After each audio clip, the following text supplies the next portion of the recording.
আমি জাহিদ অন্তু, ঢাকা বিশ্ববিদ্যালয়ে মাস্টার্স করছে।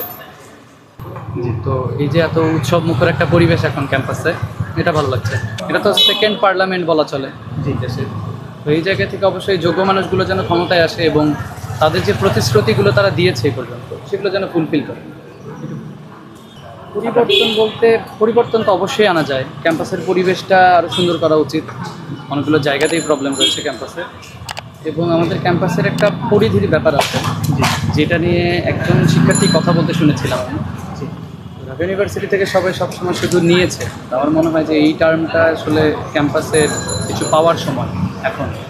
আই থিঙ্ক যারা পরবর্তীতে ভিপি বা জিএস নির্বাচন হবে, যাই হোক, তো এরা যেন ওই তাদের প্রতিশ্রুতির প্রতিফলনটা করে। এটা প্রতিষ্ঠান আপনাকে শিক্ষিত করতে পারবে হয়তো বিদ্যার দিক থেকে, বাট পারিবারিক যে শিক্ষা এটা তো আসলে শেখানো যায় না পরিবারের বাইরে গিয়ে। তো এটা একটা ছেলের ধরুন যে ওর মন মানসিকতার পরিচয় এখানে আসলে থামানোর আর কি, তার প্রতি একটা স্টেপ তো নেওয়া হয়েছে খুব সম্ভবত। সেটা যদি আরেকটু কঠোর হতো আমি আরও খুশি হতাম। যারা এরকম করে কথা বলে তাদের প্রতি ক্যাম্পাস থেকে আরও কঠোর কোনো পদক্ষেপ নেওয়া উচিত বলে মনে করি।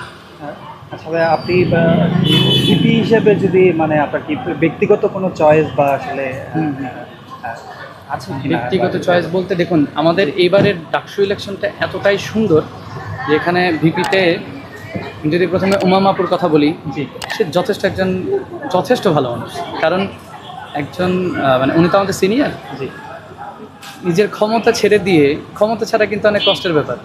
পৃথিবীতে মানুষ টাকার ক্ষমতার জন্যই সব কিছু করে যতটুকু। তো একটা আপু যে ক্ষমতা ছেড়ে এসেছে নিজের দল থেকে, শুধু নিজের এথিক্সের সাথে যাচ্ছিল না বলে, তো অবশ্যই সে ডিজার্ভ করে প্রথমত। দেন আবিদ ভাইয়ের কথা যদি বলি, সে ছাত্রদল থেকে করছে এখন ইলেকশন, এবং জুলাই প্রোটেস্টে তার অবদান আমরা সবাই দেখেছি। তো সেদিক থেকে সেও ডিজার্ভ করে ভোট। এদিকে আমাদের